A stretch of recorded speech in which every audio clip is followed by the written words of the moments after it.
Hello and welcome to another episode of Fully Baked. Today we are going to be making brownies, and I'm going to give you some tips if you don't want to do it exactly or you can't do it exactly how I'm going to do it. We're going to talk about the different things you can add to or put on top of or do with brownies. We're also going to talk about what's coming up next month, because we have a special treat next month. Meanwhile, the best thing about brownies are they're quick, easy. You really don't need any special equipment at all. Basically, you need one pot, one pan, one bowl, and a spatula. If that's all you have, you could do it with that, and I'll tell you how. The recipe we're gonna make today, the original recipe, which you'll see listed below, is from Love from the Oven. She has just had a really great recipe on there with some good things to do for it.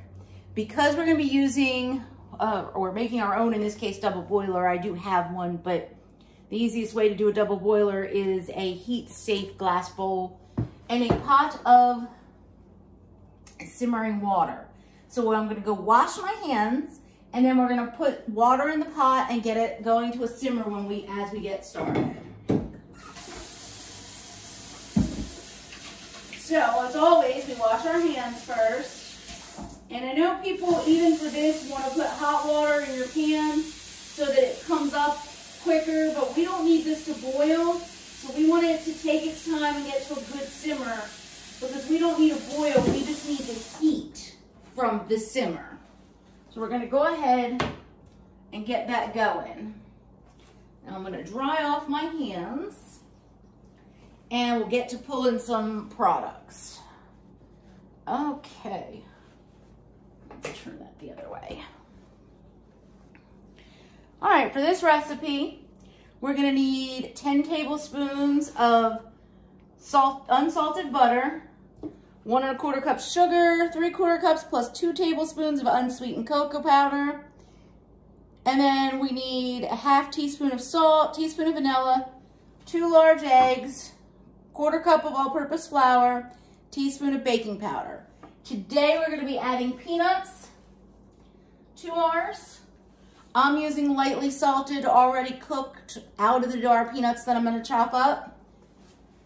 If you use fresh peanuts out of the shell, I would recommend roasting them, because they can get a little rubbery if they're not pre-cooked already. All right. Now, this recipe calls for us to melt the butter, salt, and cocoa powder over a double boiler. Like I said, I have one somewhere.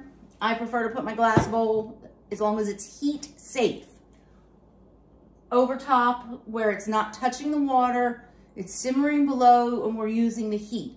But if you do not have a heat safe bowl, the other way to do this is to take those same ingredients I just mentioned, but instead of putting them all in the bowl and putting them on the double boiler, you take your butter, you melt it in the pot, add the cocoa powder and salt, and set it aside to cool, because this will need to cool about 10 minutes before we start adding eggs, or we could curdle the eggs and cook them ahead of making the batter, and that we don't want to do. So, since we know what we're doing, we're going to take 10 tablespoons of cold butter. I'm going to chunk it up because it melts a little better. You don't have to. You could put the whole stick in there. And if you're using traditional unsalted butter, you know it's 8 tablespoons per stick.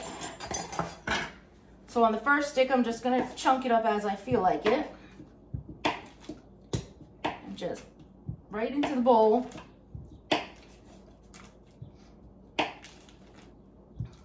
All right, let's get that out of our way.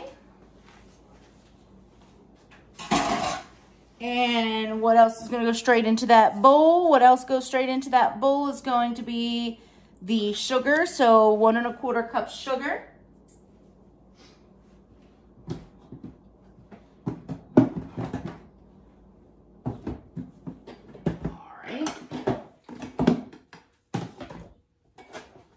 Really hot and humid here, so I'm going to break up my sugar. It gets a little clumpy this time of year. And that's fine for this. It's not going to make any difference. But if you were doing a recipe that required super fine sugar, just throw it in. If it gets clumpy from the heat, you just throw it into the food processor and give it a quick buzz, quick pulse, and it'll break up all the clumps. And then you can sift it and it'll be nice and super fine. So for the brownies, especially with it going on the heat, it won't make any difference.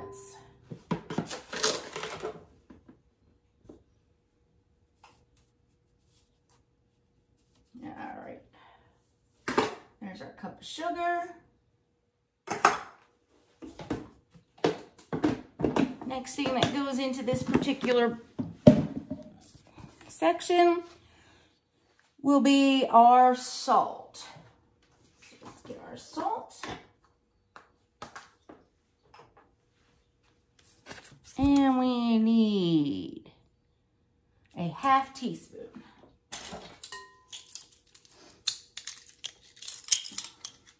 Alrighty. No need to sift that. Let's put our salt away. All right. And the last thing that goes in this section is going to be our cocoa powder. And we need 3/4 cup unsweetened, plus 2 tablespoons, unsweetened cocoa powder. This is our unsweetened. Now, you'll see some that say Dutch process, and I'm not using that. Dutch process usually means it has some leavening already in it. I prefer just the plain unsweetened for baking because most recipes call for the leavening anyway, and you don't need the extra. But if all you have is a Dutch process, the recipe works the same just the way it is. All right, now I'm going to sift in my cocoa powder because it does tend to get lumpy. And you'll notice I'm using different utensils when I'm getting ready to do the cocoa powder because it tends to make a mess and stick to me, and I don't want it all over everything else. So we're going to start with our 1/4 cup. And as usual, I'm making a mess, so I put it on top of the napkin. And 1/4, 2/4, 3/4. Now I am going to rinse my hand off and tell you that if you notice I didn't measure that super careful, I didn't get the butter knife and do the back of it. It's not that big a deal for this. If you get a little extra cocoa, you get a little extra chocolate flavor. So it's not something I worry too much about. You don't want a lot over, but if you get a little extra in your thing, it's not that big a deal. All right, so I'm gonna go ahead and sift that real quick.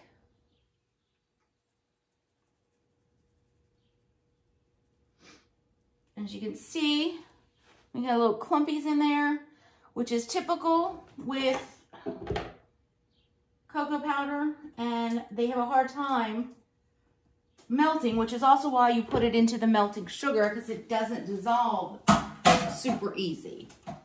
Now that's not quite ready, and it's not quite up to a simmer, so we're going to finish pulling our ingredients. We have our vanilla standing by. We have our peanuts right there. So, into a separate small bowl, we're going to go ahead and sift our other dry ingredients, which will be a teaspoon of baking powder. Oh, we forgot our 2 extra tablespoons of cocoa powder. For whatever reason, whenever there's extra, I forget. So, no harm, no foul. That's just one. I'm not even going to sift these guys. I'm going to hope for the best, since it's only 2 tablespoons.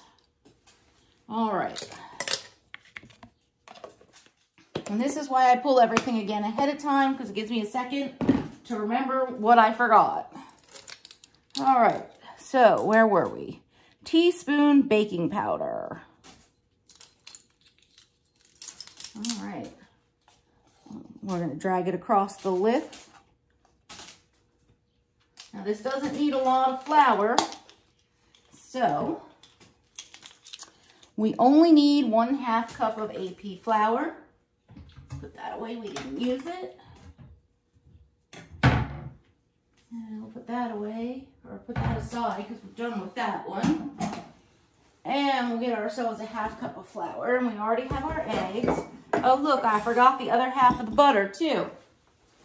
Again, why I always pull all my ingredients first, because I tend to forget the little halves, even though I'm looking right at it. So this one needs, we have 8 tablespoons, so that's the 9th and the 10th, and I'm cutting. As you know, with these, we have our little lines, and you just cut your tablespoons off. Now, if you're doing it by weight, or you don't use the traditional type of stick butters, and you get the big block bulk ones, you can measure it out by weight. Each stick is 4 ounces. Each tablespoon is 1/2 ounce. So you would need 9 ounces for 10 tablespoons. Or, I'm sorry, 5 ounces for 10 tablespoons. Wait, I didn't say that right. Each stick is 4 ounces. Each tablespoon is 1/2 ounce. So 2 tablespoons is 1 ounce. So you would need, I was correct the first time, 9 ounces of butter. You can always check it on Google if you need to do the conversion.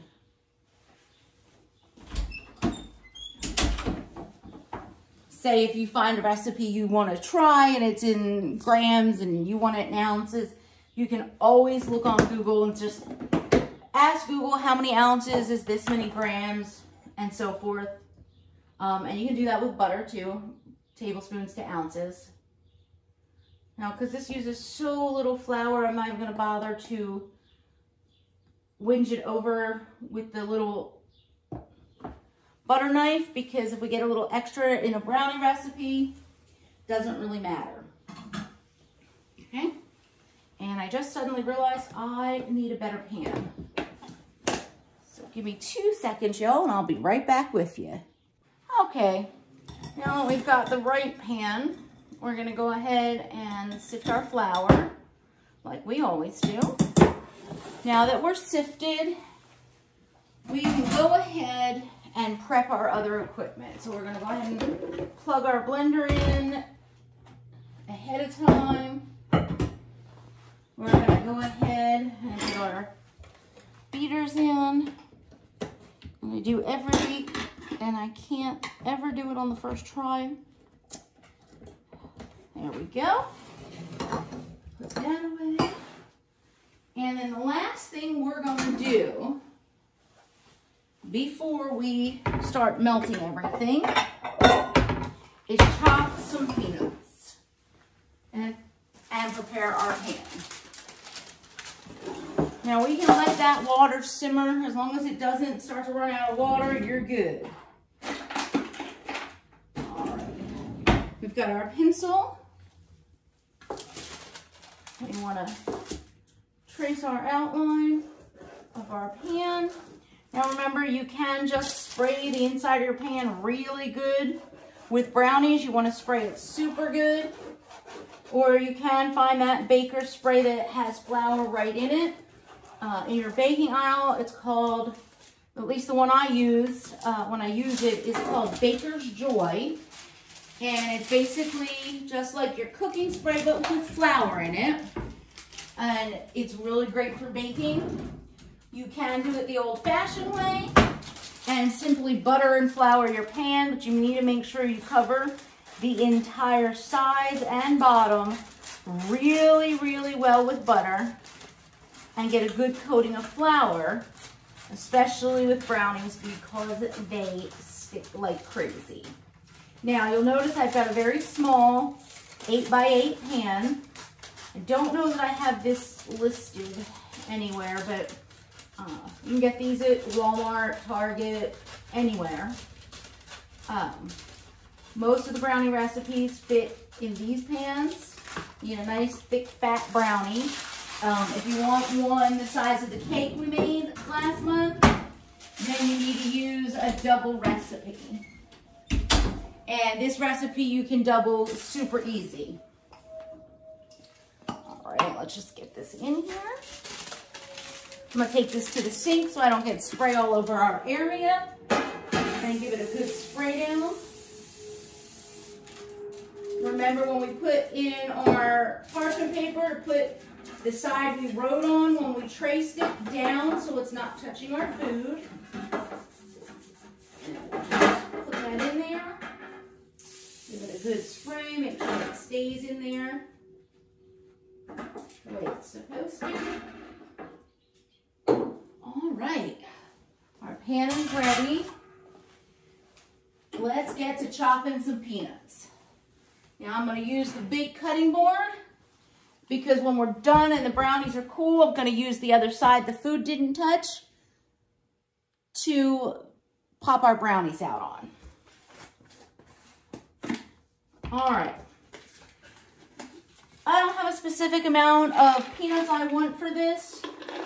So if you want a lot, you can do a lot. If you don't want peanuts, don't use them. You don't have to put them. While we're cooking, we'll talk about what else you can or might want to add. Now this is called a mezzaluna. You don't need to use one of these. You can use a knife. These are great for this because I'm rough chopping. I don't need my peanuts to be tiny little pieces. You can do this with a big knife. You can throw these in a food processor and chop them up. If you have a nut chopper, some people have a little device built for just chopping nuts. You could do that. And when I say rough chop, it means I just want chunks of peanuts. Some can be smaller, some can be bigger. You want the texture. Because these are pre-cooked, I'm not as worried about big pieces getting rubbery.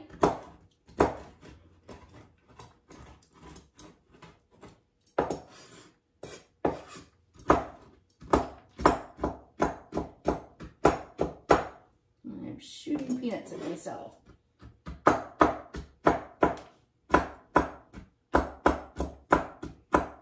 This is also good if you're rough chopping chocolate. And mezzaluna works beautifully for chopping homemade or for slicing homemade pizzas. All right, I've got a nice rough chop on some peanuts. I'm going to go ahead and put them in the bowl.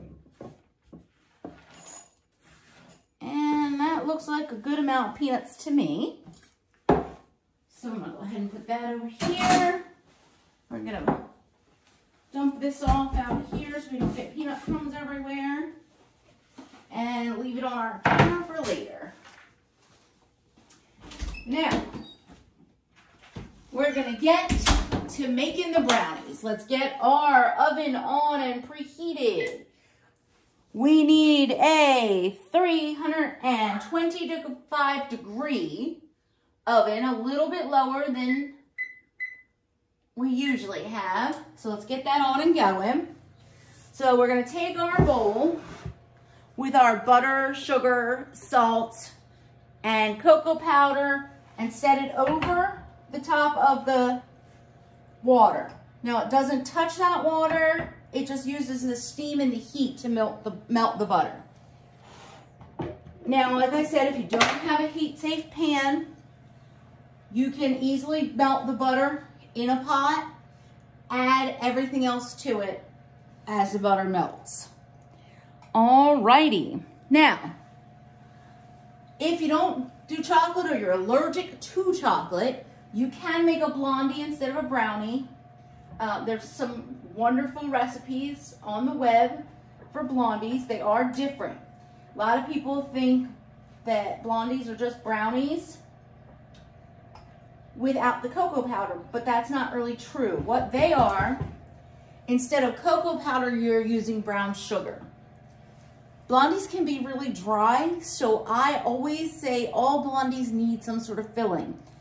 Chocolate chip, say you're doing a blondie because you prefer less chocolate. If you are allergic to chocolate, you can do a peanut butter chip. I actually think butterscotch chips go the best in blondies. All right. Now, brownies, like I said, are super versatile. You can do a million things with them, but there are some pretty big brownie debates out there. And while this is up here, we're just gonna Stir it occasionally, make sure nothing's totally sticking to the sides. It'll take a minute for the butter to start melting because we're only using the heat from the water below, no direct heat. If your hand gets hot when you're touching that, or if your bowl gets really hot, just be sure to use a hot pad. Question: do you prefer cakey brownies or fudgy brownies? I know there are some people that adamantly advise that a cakey brownie is cake, not a brownie.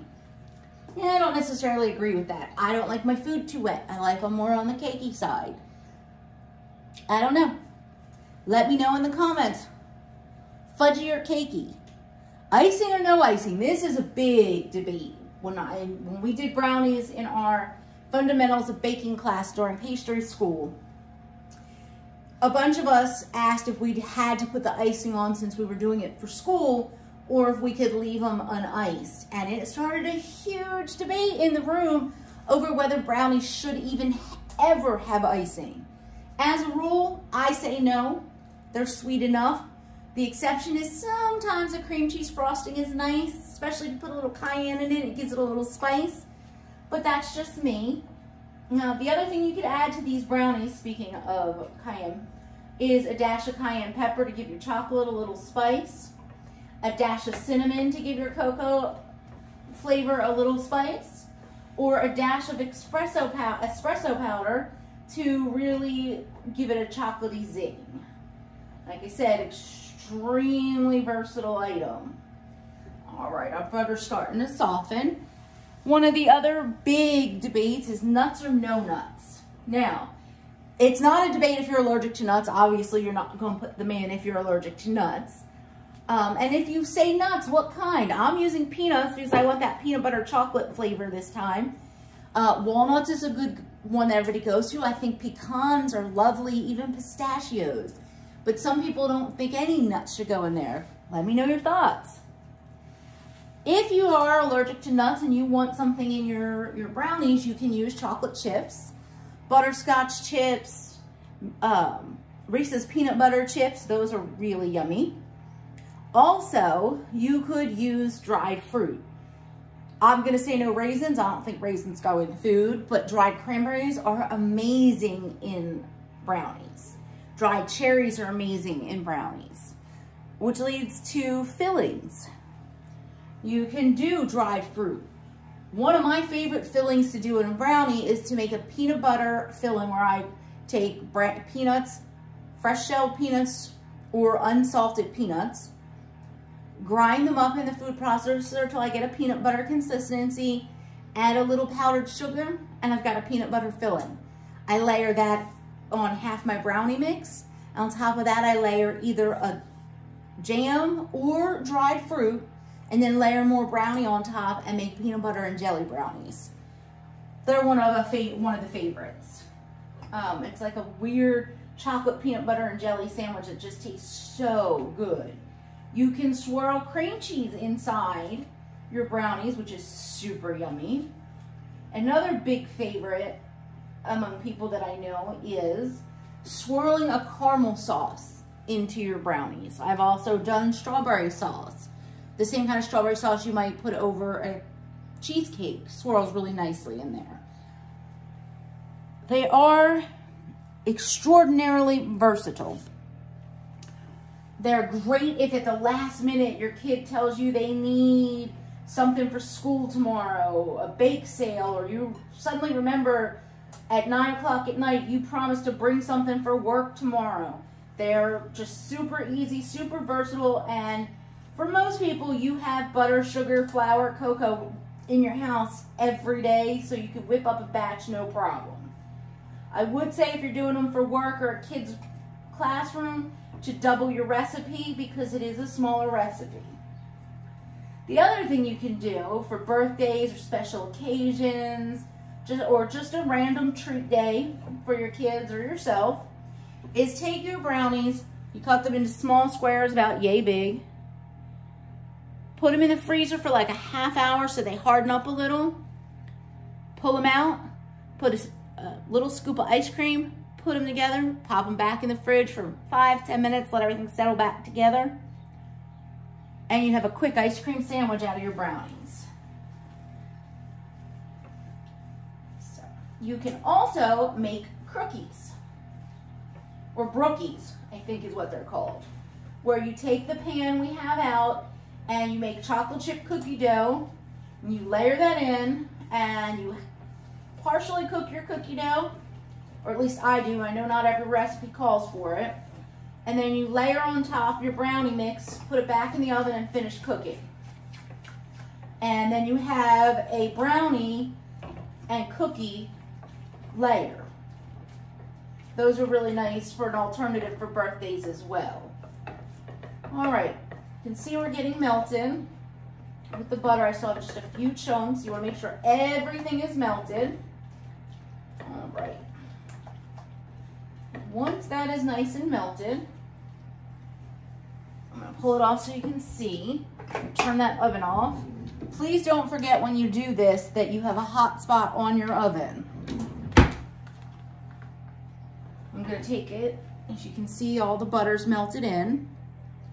Now this needs to cool for 5 or 10 minutes. I'm going to set a 10-minute timer because we want to make sure we don't cook our eggs. I'm going to do a last scrape around the tops of the edges, make sure I've got all my cocoa powder incorporated. And I'm just going to set that aside and let that cool. The other thing you could do at this point, if you were in a little bit of a hurry and you didn't want to wait that extra full 10 minutes to speed up your process here, is you could have another bowl full of ice waiting.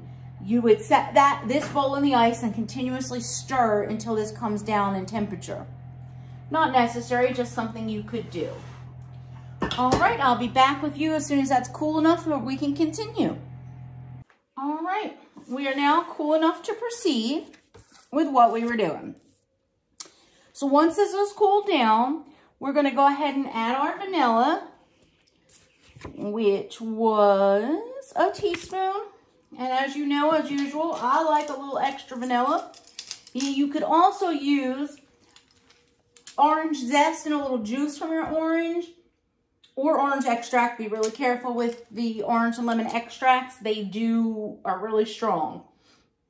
And you could use a peppermint extract. Speaking of strong, be super careful not to overuse.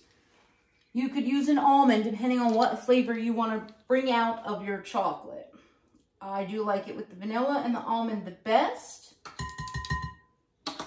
So we're going to go ahead and use the vanilla. We'll give that a quick mix. And then we're going to add each egg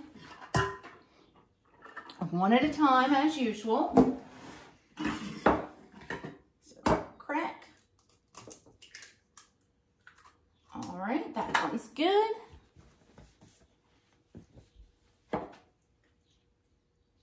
Crack the other one first so we can move this other bowl out of the way. All right, we're gonna go ahead and mix this egg in real quick.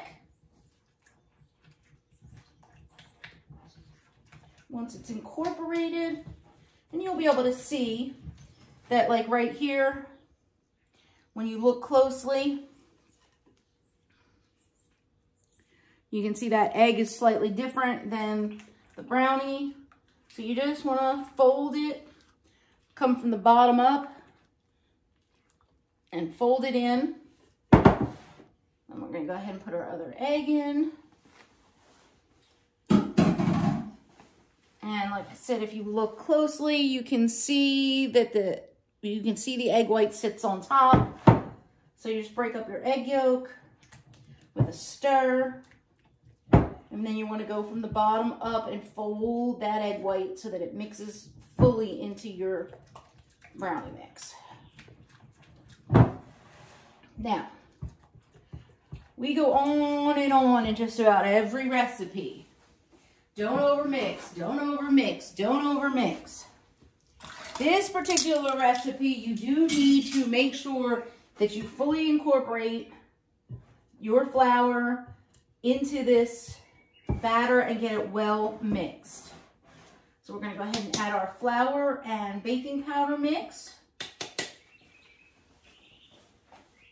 And this is where we're gonna bring in our beaters for a second. We're not gonna use them much today, but just a little bit to get that flour really well mixed in there.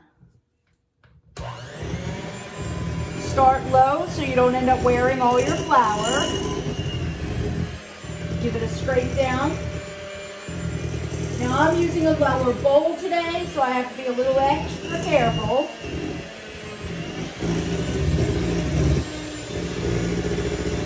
Make sure you're scraping your bowl carefully.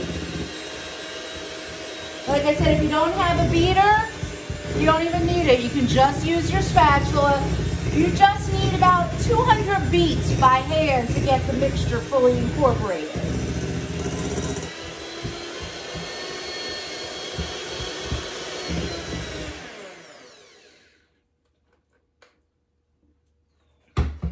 All right, let's see what we look like here. All right, so let's eject our beaters and put them over here.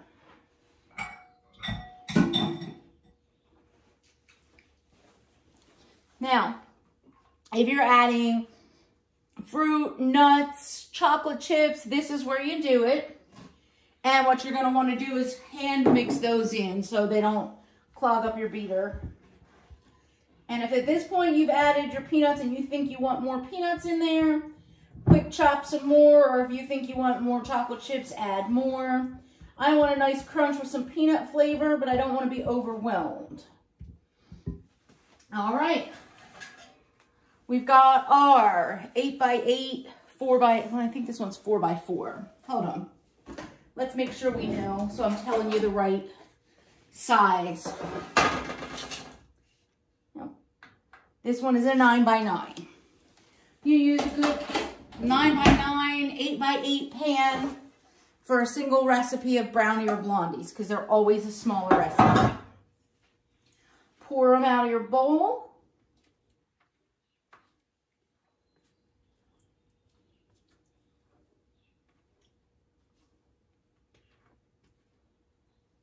My bowl scraper so we don't leave any really yummy brownie mix behind.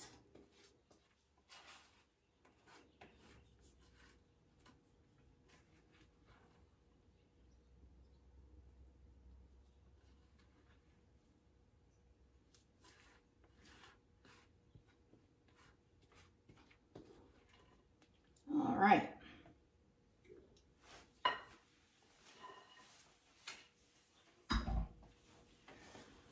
Just take your spatula and smooth it over so you have a nice, even layer of brownies.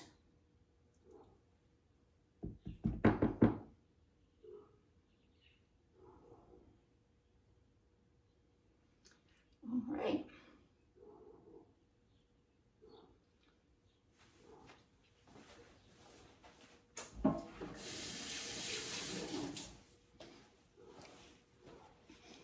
And in they go for 30 to 35 minutes. So we're going to set a half-hour timer, and then we shall check them.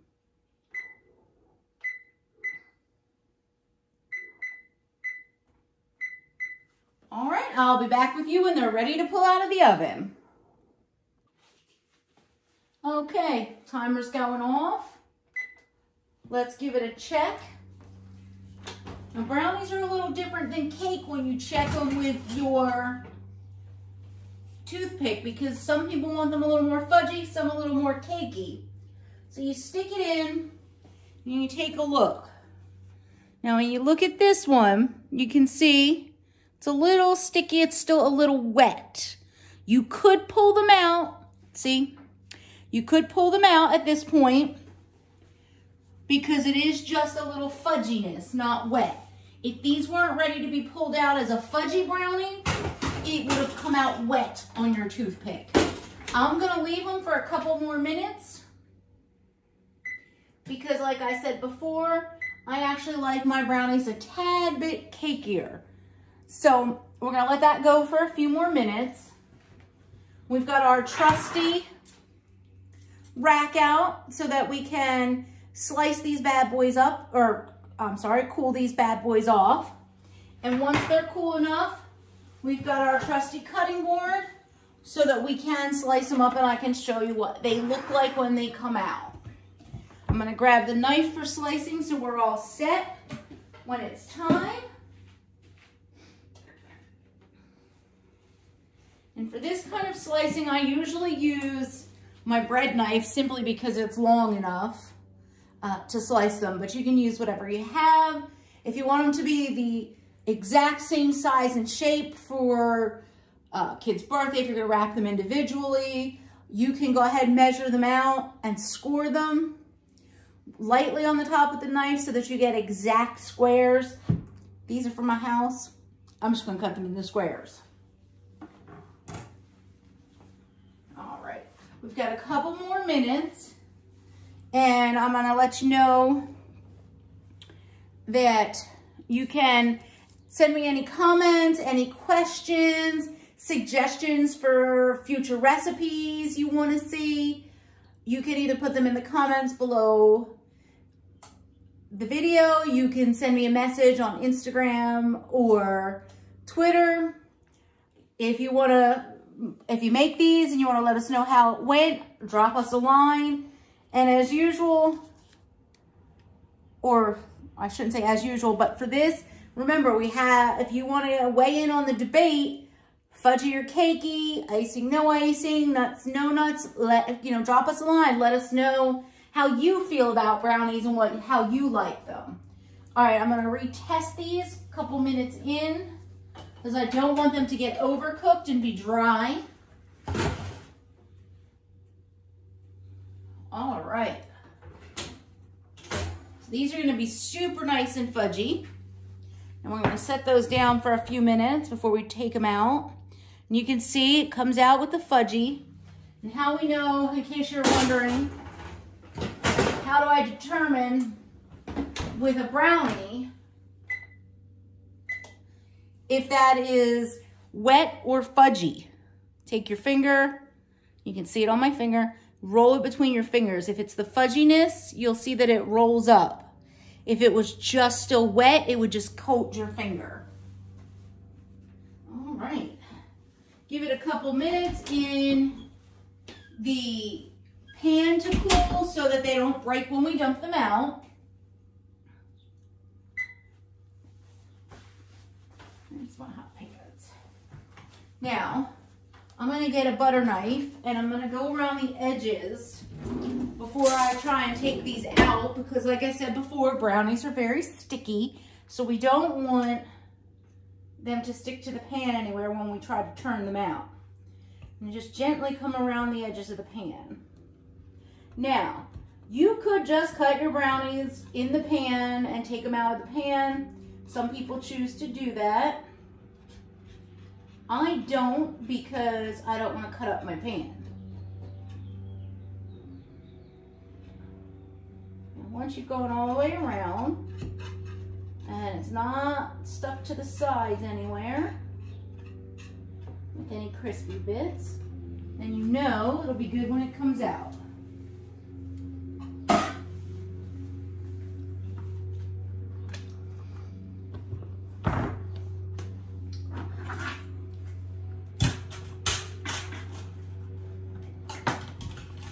It's a little tricky with them when they're a smaller size, so you might want to go to the sides rather than the ends.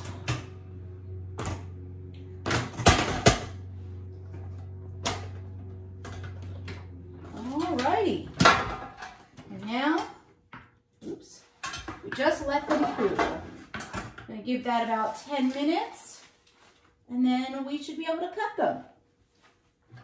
Now they are upside down on here again because they're for me. I don't care if they get little stripes on the bottom. If you wanted them to cool right side up, you can turn them out on the cutting board first and then flip it from the cutting board onto your rack. I'm not worried about it, so I'm going to go ahead and let them cool just the way they are. And I will be back with you as soon as they're cool enough to cut. All right, we should be cool enough to cut these. I'm going to go ahead and turn them out.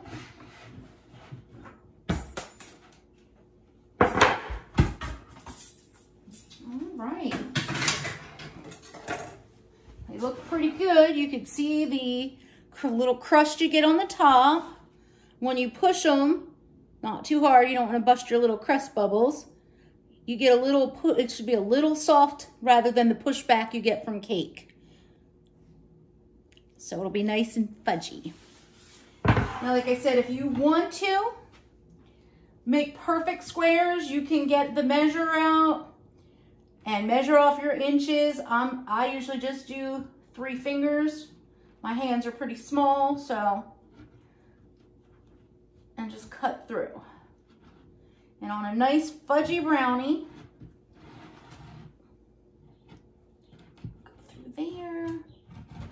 go through there. You're gonna wanna clean your knife. I'm gonna eat this, because these are my brownies. And you can see the layer of fudginess that's still inside. All right, and just put them in a nice, you can see this one really nicely.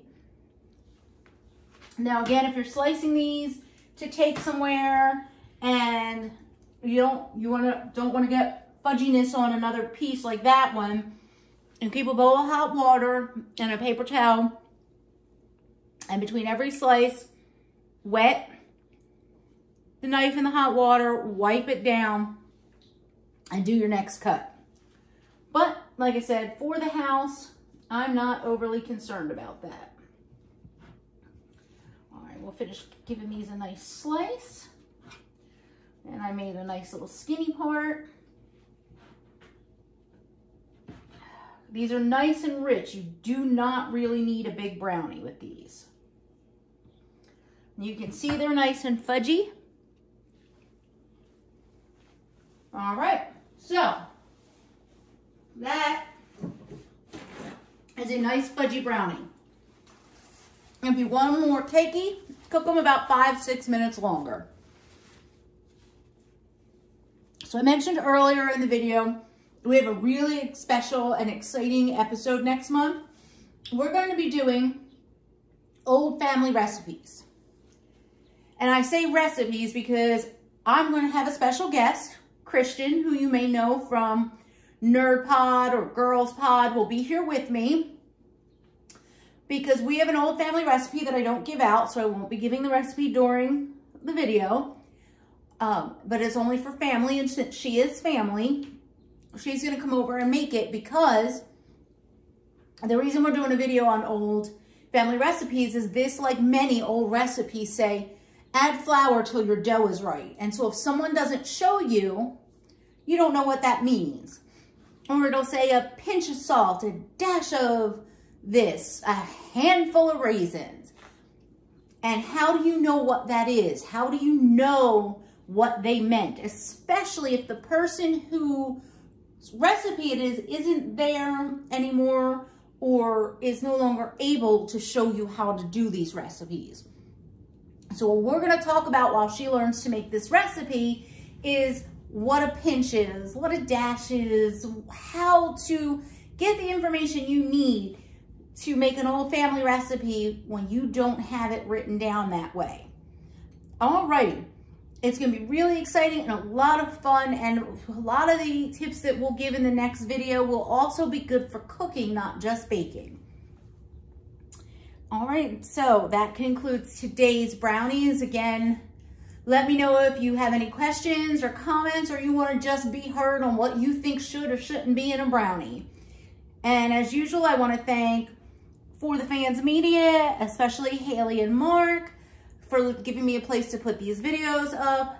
And you can find me at For the Fans Media on the web at forthefansmedia.com, or on Instagram and Twitter at @SamKist, SAMKIST, @SamKist. All right, see you next month.